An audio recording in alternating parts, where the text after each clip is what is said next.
मधु के रहे बरना video viral करके भईल बदनाम। तिरसाकर मधु के रहे बरना वीडियो वायरल करके भईल बदनाम। यूपी बिहार के रहे ईसान, यूपी बिहार के रहे ईसान। तिरसाकर मधु के रहे बरना वीडियो वायरल करके भईल बदनाम। तिरसाकर मधु के रहे बदनाम वीडियो वायरल करके भईल बदनाम।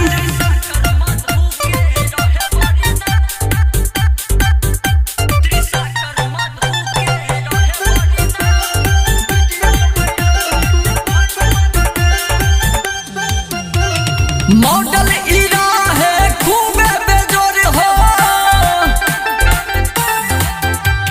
सोशल मीडिया में भईल बसोर हो।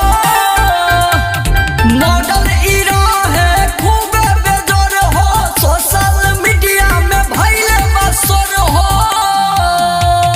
बदनाम कइले बा हो भैया, बदनाम कइले बा यूपी बिहार के।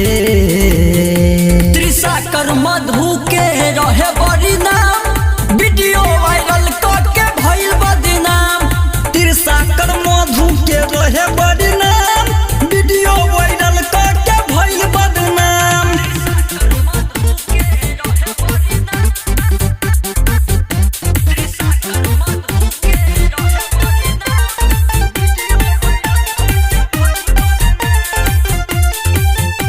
बंगाल से आइलस खूब नाम कमाइलस,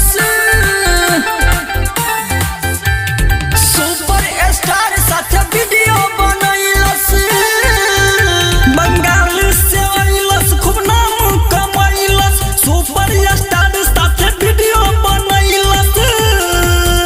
और बदनाम कर दिहलस, बदनाम कर दिहलस यूपी बिहार के। कलाकार होके काहे ऐसन कहिलस काम, जान गइल भाई देखा लोग तमाम। तिरसाकर मधु के रहे बदनाम वीडियो वायरल करके भईल बदनाम। बदनाम हो गइल हो, कलाकारी के नाक कटा दिहलस। जा